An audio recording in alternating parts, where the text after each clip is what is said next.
अब हल्ला नहीं कीजिए। आज हम लोग क्लास 10th का एक नया चैप्टर का शुरुआत करने जा रहे हैं जिसका नाम है अम्ल, क्षारक एवं लवण। क्या है बाबू नाम? अम्ल, क्षारक एवं लवण। चलिए हेडिंग डालिए तो।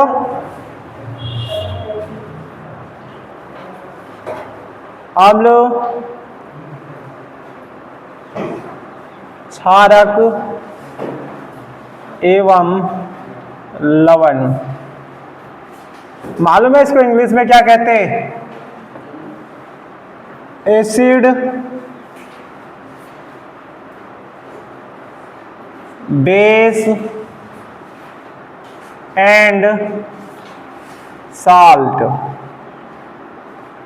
इसको इंग्लिश में ये कहते हैं। चलिए हेडिंग डालिए फिर हम लोग आगे बढ़ते हैं। सबसे पहले अम्ल है, क्षारक एवं लवण। तीनों चीज के बारे में हम लोग अच्छे से जानेंगे, यानी विस्तार पूर्वक अध्ययन करेंगे। तो सबसे पहला शब्द क्या है बाबू? अम्ल। क्या है शब्द पहला? अम्ल। चलिए पहला अम्ल के बारे में हम लोग समझते हैं। इसको हम लोग इंग्लिश में एसिड कहते हैं। क्या कहते हैं इंग्लिश में इसको? एसिड। क्या कोई बता सकता है कि अम्ल क्या होती है? कोई बता सकते हैं कि अम्ल क्या होता है? सो अम्ल जो है बाबू वो लड़कियों के लिए फेवरेट है। जैसे अम्ल के नाम सुनेगी आराम से मुंह में पानी आ जाते हैं लोग। अम्ल का मतलब होता है खट्टा पदार्थ। क्या होता है? खट्टा पदार्थ। अब ये लोग जो है सबसे ज्यादा जो है ना इमली और आम, यानी टाइट्रिक अम्ल, साइट्रिक अम्ल और मैलिक अम्ल सबसे ज्यादा खाती है।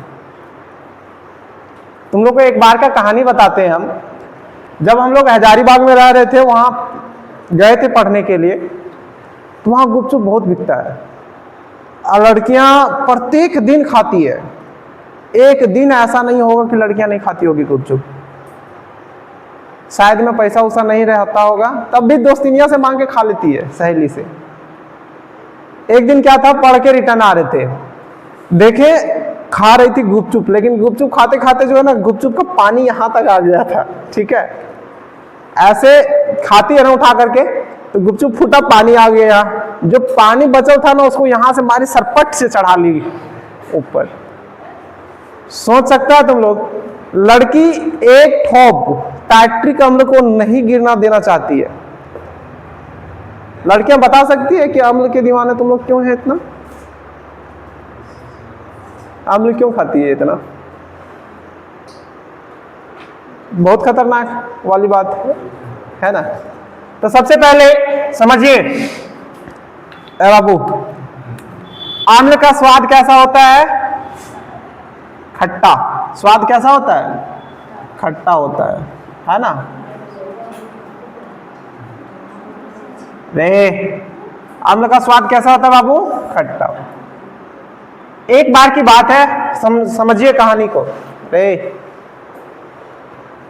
एक शादी समारोह में एक लेडी जो थी, नीला साड़ी समझती है? नीला, एकदम नीला साड़ी पहन करके गई थी। कौन सा साड़ी पहन करके गई थी? नीला। ठीक है। अब क्या हुआ, तुम लोग जानता बुफे सिस्टम में हर चीज मिलता है। बुफे सिस्टम में हर चीज मिलता है ना, तो वहां भी गुपचुप मिल रहा था। क्या मिल रहा था? गुपचुप। अब गुपचुप खाने के लिए गई तो गलती से एक गुपचुप जो है ना फूट करके पूरा साड़ी में गिर गया। क्या हुआ? साड़ी में गिरा। जैसे गुपचुप साड़ी में गिरा ना, तो नीला साड़ी लाल हो गया। जहां जहां गिरा वहां क्या हो गया? रेड। अब रेड हो गया तो गुस्सा से भी लाल हो गई। रेड हो गई तो गुस्सा से भी लाल हो गई। क्या हो गया? साड़ी उसका खराब हो गया। क्या हुआ? साड़ी खराब हो गया ना। यानी जो बेस हो, बाबू, जो एसिड होता है वो नीले लिटमस पत्र, नीला लिटमस पत्र को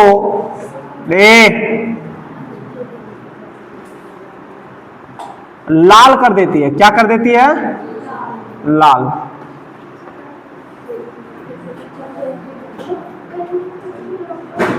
बाबू ध्यान से सुनेंगे, मारेंगे। तो दो चीज समझ गए। अब तीसरा चीज समझिए। ये जो अम्ल होता है ना बाबू, ये जल में घुल करके H+ आयन का निर्माण करता है। जल में घुलकर H+ आयन का निर्माण करता है।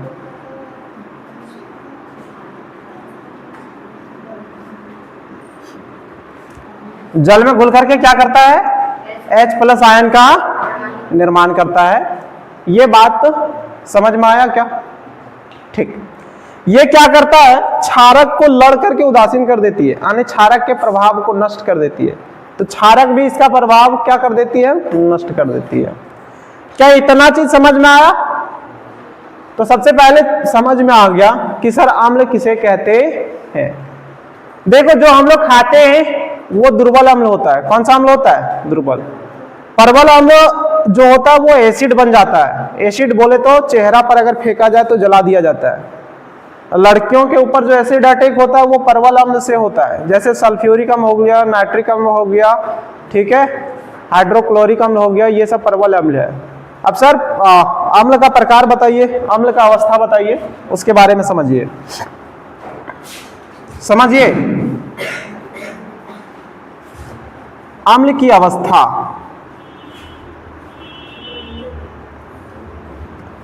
कि सर अम्ल कितने अवस्था में रहती है? तो अम्ल तीनों अवस्था में पाया जाता है। अम्ल कौन सा अवस्था में पाया जाता है बाबू? तीनों अवस्था में। ठोस अवस्था में, द्रव अवस्था में, गैस अवस्था में, तीनों अवस्था में पाया जाता है अम्ल। ठीक है, कौन कौन अवस्था में पाया जाता है? ठोस अवस्था में,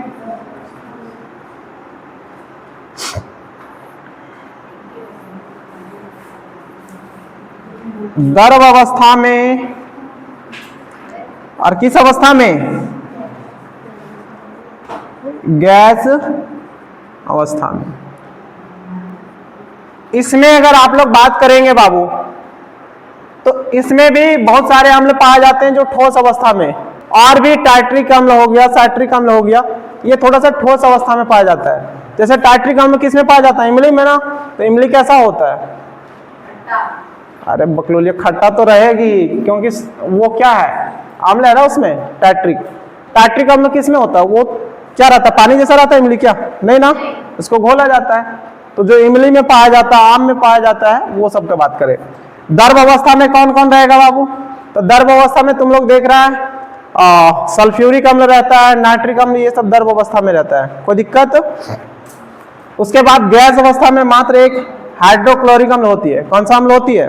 हाइड्रोक्लोरिक अम्ल। कोई दिक्कत? लिख दे इसको क्या? चलिएगा, चलिए यहां देखिए, ऑक्सैलिक या तो ऑक्सैलिक होता है,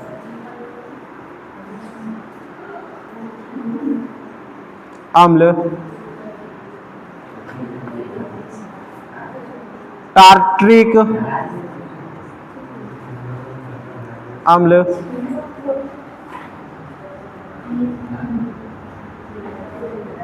साइट्रिक अम्ल।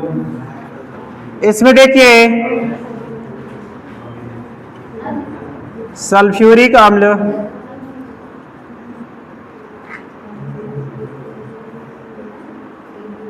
नाइट्रिक अम्ल,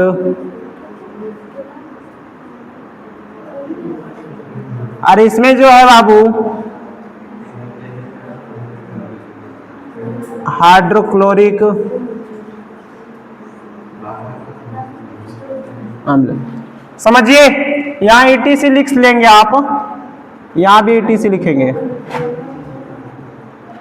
ध्यान रखिए ए बाबू, अम्ल जो होती है वो तीनों अवस्था में पाई जाती है, ठोस अवस्था में, द्रव अवस्था में और गैस अवस्था में। थोड़ा सा ध्यान रख लेगा। अम्ल का प्रकार के बारे में अब डिस्कस करते हैं, थोड़ा सा सुनिए रे लड़की, ध्यान से सुनो। अम्ल का प्रकार के बारे में डिस्कस करते हैं, देख लीजिए। अब मार खाएगी तुम लोग। अम्ल के प्रकार, टाइप ऑफ एसिड कहते हैं इसको। क्या कहते हैं हम लोग? Type of acid. समझिए, अम्ल तो कई प्रकार के होते हैं। अम्ल निम्न प्रकार के होते हैं, लेकिन आपका एनसीईआरटी में 2 ही प्रकार पढ़ना है। कितना प्रकार पढ़ना है? 2। पहला पढ़ना है प्रबल अम्ल, दूसरा पढ़ना है दुर्बल अम्ल। पहला क्या पढ़ना है? प्रबल अम्ल। दूसरा क्या पढ़ना है? दुर्बल अम्ल। आने प्रबल अम्ल और सर दुर्बल अम्ल ही दिया गया है। तो देखिए हम थोड़ा सा लिख रहे हैं,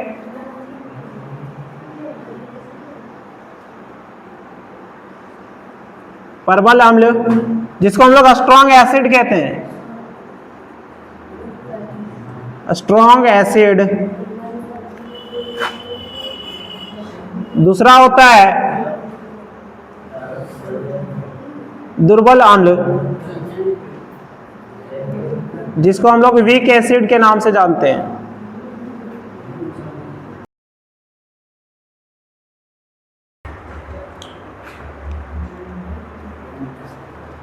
क्या इतना समझ में आ रहा है? चलिए लिखिए यहां तक, आप लोग आ रहा है नीचे तक ना। अब देखिए इसके बारे में इधर डिस्कस कर रहे हैं, थोड़ा सा समझिए। ए बाबू देखिए हम यहां हम 2 ही प्रकार के पढ़ा रहे हैं, लेकिन होता बहुत प्रकार का है।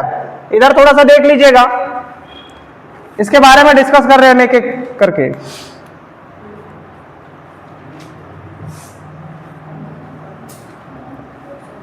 प्रबल अम्ल यानी स्ट्रॉन्ग एसिड क्या होता है?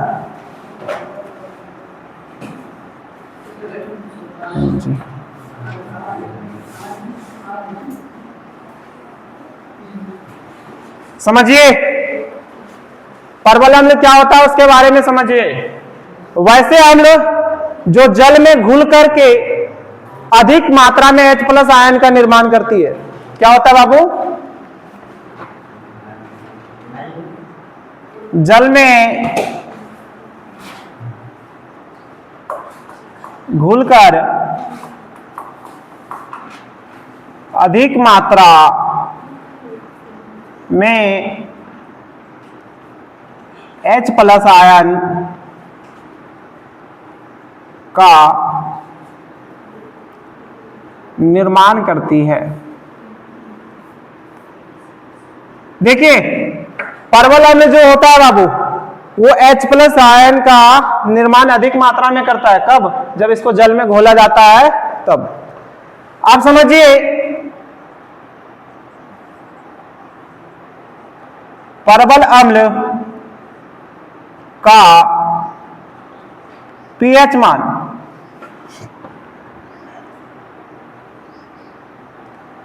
0 से 3 तक माना गया है। 0 से 3 तक, ठीक है? इस बात को ध्यान में रखोगे, है ना? यहां 0 से 3 तक होता है। 0 से कितना होता है बाबू? 3 तक। लीजिए और आगे बताएंगे जिस समय इसका pH मान। इसका उदाहरण देख लीजिए प्रबल अम्ल का, हाइड्रोक्लोरिक अम्ल, सल्फ्यूरिक अम्ल और नाइट्रिक अम्ल इत्यादि। ये सब जो होते हैं बाबू प्रबल अम्ल होते हैं, यानी जल में घुलेंगे तो अधिक मात्रा में H+ आयन का निर्माण करेंगे। किसका निर्माण करेंगे? H+ आयन का। कोई दिक्कत किसी को नहीं होना चाहिए।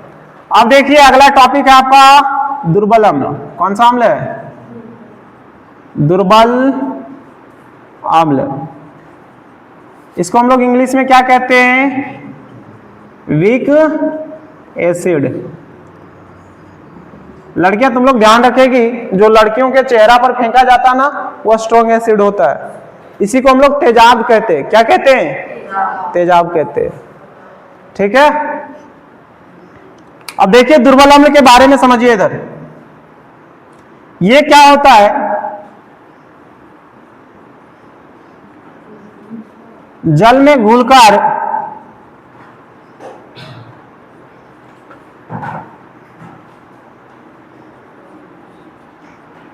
कम मात्रा में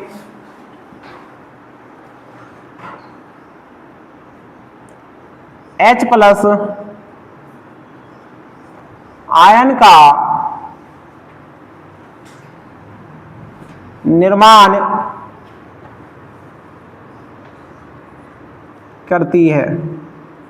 ये जल में जब घुलता है ना तो ये H प्लस आयन का जो निर्माण करती है वो कम मात्रा में करती है, अधिक मात्रा में नहीं करती है। ठीक है, फिर आगे देखिए दुर्बल अम्ल का जो पीएच मान होता है बाबू,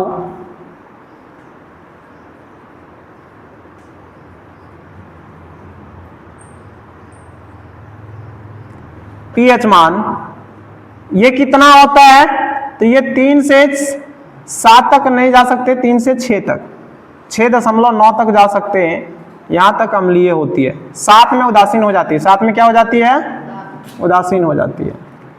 तो यहां तक होता है दुर्बल अम्ल का।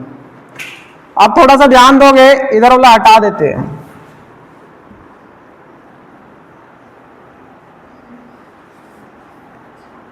देखिए दुर्बल अम्ल का एग्जांपल देखिएगा थोड़ा सा।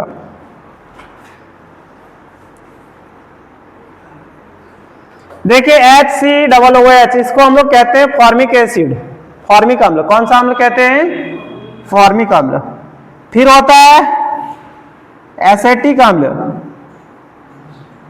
इसका नाम है एसिटिक अम्ल। ठीक है, फिर इसको और आगे बढ़ा दे, प्रोपानॉविक अम्ल। ठीक, आप लोग ये देख रहे हैं टार्ट्रिक अम्ल,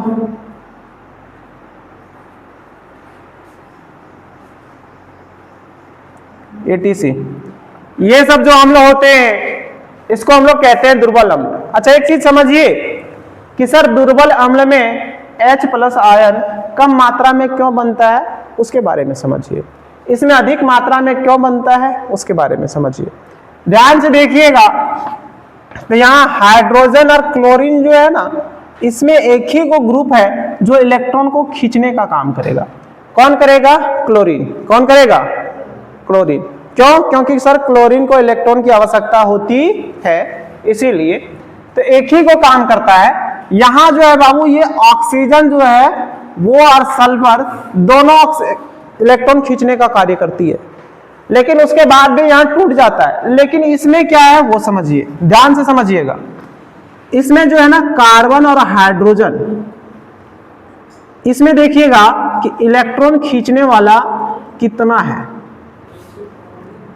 ए बाबू देखिए इसका संरचना बनाए हैं एसिटिक अम्ल का, आप लोग क्लास 11 12 में इसी प्रकार से पढ़ेंगे। इसमें क्या करता है, इसमें हाइड्रोजन को कौन नहीं छोड़ता, कार्बन। कौन नहीं छोड़ता, कार्बन कहता है इलेक्ट्रॉन हमको 2 बहुत ज्यादा जरूरी है। कितने इलेक्ट्रॉन की जरूरी होता है कार्बन को, 4। कितने इलेक्ट्रॉन को, 4 इलेक्ट्रॉन का ना बाहरी कक्षा में। और यहाँ देखो एक ही इलेक्ट्रॉन की आवश्यकता है, तो वहां से आराम से छूट जाता है। अब यहाँ जो ऑक्सीजन ग्रुप लगा हुआ है, ध्यान से समझिए, ऑक्सीजन जो ग्रुप है इसको भी क्या चाहिए, इलेक्ट्रॉन। क्या चाहिए, ये भी इलेक्ट्रॉन खींचती है ऑक्सीजन में भी। तो बताओ हाइड्रोजन को छोड़ेगा जल्दी, सब नहीं छोड़ने वाला। और नहीं छोड़ने वाला है, यही कारण है कि ये जो दुर्बल अम्ल है ना, ये कम मात्रा में H प्लस आयन का निर्माण करता है, क्योंकि यहाँ इलेक्ट्रॉन खींचने वाला ग्रुप बहुत ज्यादा लगा हुआ रहता है इसमें। चलिए प्रबल अम्ल दुर्बल अम्ल आपको समझ में आ गया, कोई दिक्कत। एक आध 2 टाइप का अम्ल और डिस्कस कर देते हैं जो आपका बुक में लिखा गया है, उसका खाली नाम दिया गया है। देखिए क्या है, जैसे है तनु अम्ल। क्या है बाबू, तनु अम्ल। इसको हम लोग कहते हैं, अरे तनु अम्ल का मतलब समझता है तुम लोग, एक्वस सॉल्यूशन। अम्ल का जलीय विलयन जो होता है, जलीय विलयन, उसको तनु अम्ल। यानी जो अम्ल की मात्रा होगी बहुत कम, जल की मात्रा अधिक होगी, पंचुछुर। पंचुछुर अम्ल कह सकता है इसको। ठीक है, कोई दिक्कत। तो लिखेंगे वैसे अम्ल जिसमें जल की मात्रा 90% हो और 10% क्या हो, अम्ल की मात्रा, तो उसको हम लोग क्या कहते हैं, तनु अम्ल। ठीक है, अब सांद्र अम्ल में क्या होता है, जल की मात्रा 10% और अम्ल की मात्रा 90%। और सांद्र का मतलब होता है कंसंट्रेटेड एसिड होता है उस सांद्र अम्ल। तो इसके बारे में खाली आप सुन लीजिए, बाकी लिखा देंगे उस समय हम। सांद्र अम्ल का मतलब होता है गाढ़ा अम्ल। क्या होता है बाबू? गाढ़ा अम्ल। तनु अम्ल में हम लोग वीक एसिड को ले सकते हैं, सांद्र अम्ल में हम लोग किसको ले सकते हैं? स्ट्रॉन्ग एसिड को। पहले आप लोग यहां तक लिखिए शॉर्टली, फिर हम लोग चलते हैं आगे। आज हम जहां तक समझाए उसका परिभाषा लिखा देंगे। तो चलिए सबसे पहला हेडिंग डालिए, अम्ल किसे कहते हैं? आंसर में लिखिएगा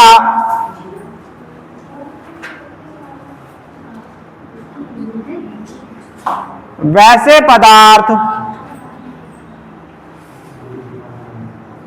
जिसका स्वाद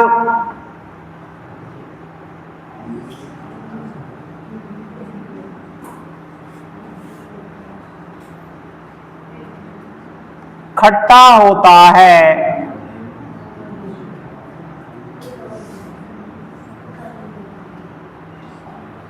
जिसका स्वाद क्या होता है बाबू? खट्टा होता है। और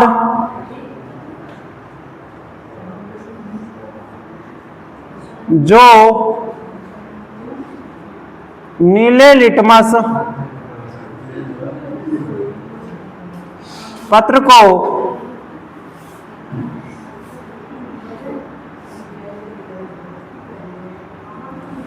लाल कर देती है तथा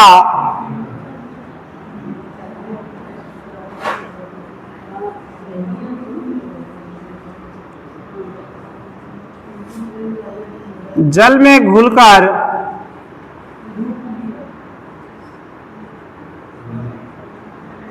H+ आयन का निर्माण करती है,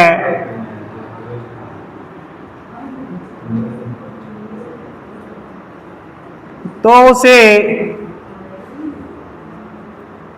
अम्ल कहते हैं। जैसे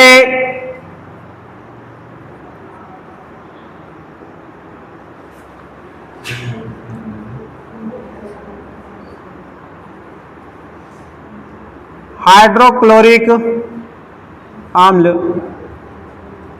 इसको हम लोग HCl लिखते हैं, सूत्र इसका।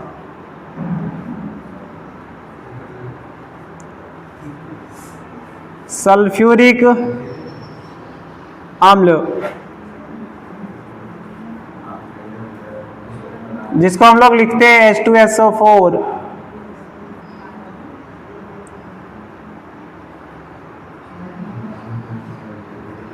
नाइट्रिक अम्ल, जिसको हम लोग लिखते हैं HNO3।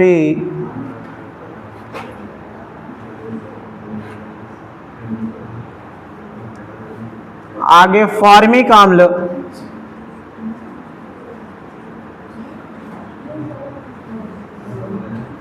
जिसको हम लोग लिखते हैं HCOOH।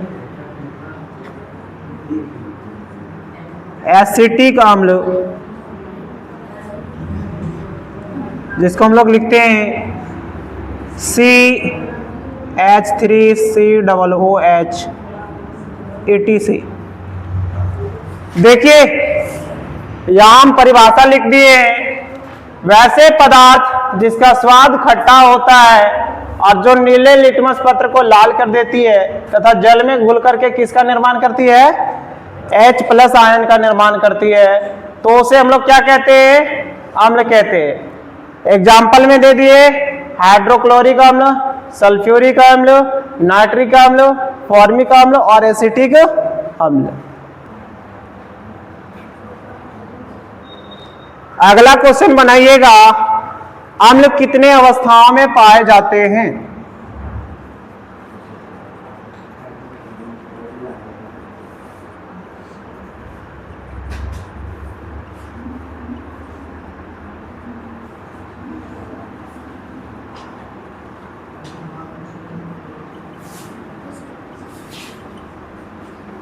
क्वेश्चन बनाइएगा, अम्ल कितने अवस्थाओं में पाए जाते हैं? तो अम्ल कितने अवस्थाओं में पाए जाते हैं?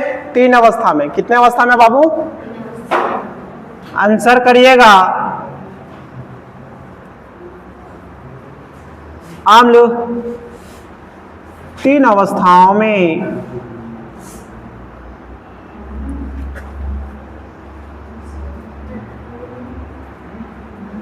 पाए जाते हैं। कौन कौन अवस्था देखिए, पहला कौन सा अवस्था है बाबू? ठोस अवस्था। और अभी लिखाए थे ठोस अवस्था में कौन कौन सा अम्ल आता है? ऑक्सैलिक,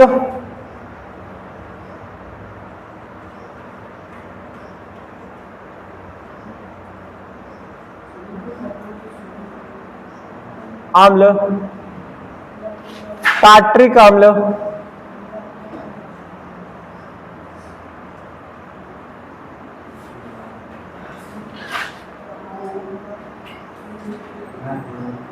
मैलिक अम्ल,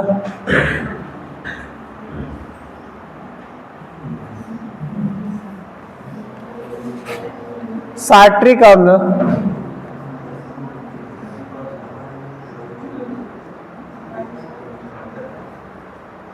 इत्यादि etc।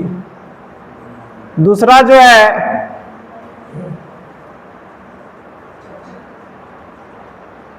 द्रव अवस्था।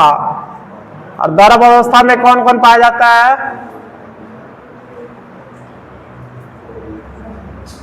सल्फ्यूरिक अम्ल, नाइट्रिक अम्ल,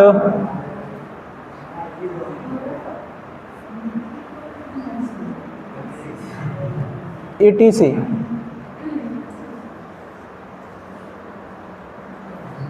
गैस अवस्था, गैस अवस्था में हाइड्रोक्लोरिक अम्ल,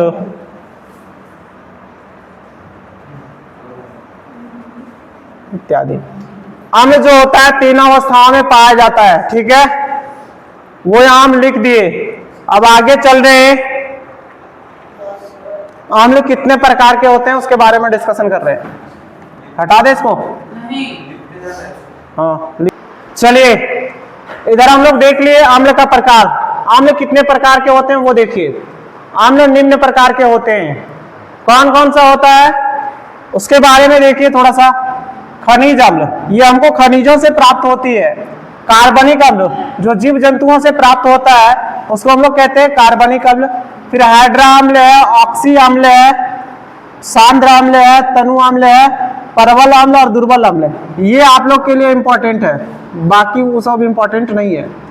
ये दोनों जो है आपका एनसीईआरटी में दिया गया है, इसके बारे में थोड़ा सा जानकारी सांद्र अम्ल के बारे में रखना है आपको। और किसके बारे में? तनु अम्ल के बारे में, ठीक है। उसके बाद मोनोप्रोटिक अम्ल और डाइप्रोटिक अम्ल है। यानी अम्ल का हम लोग कितना प्रकार पढ़ रहे हैं? 10, लेकिन और भी होते हैं। यहाँ पहला ही क्वेश्चन बता दिए कि खनिज अम्ल किसे कहते हैं। तो खनिजों से प्राप्त अम्ल को हम लोग क्या कहते हैं? खनिज अम्ल। ये जो होता है खनिज अम्ल, ये परवल अम्ल होता है। क्या होता है? जैसे में हाइड्रोक्लोरिक अम्ल और नाइट्रिक अम्ल।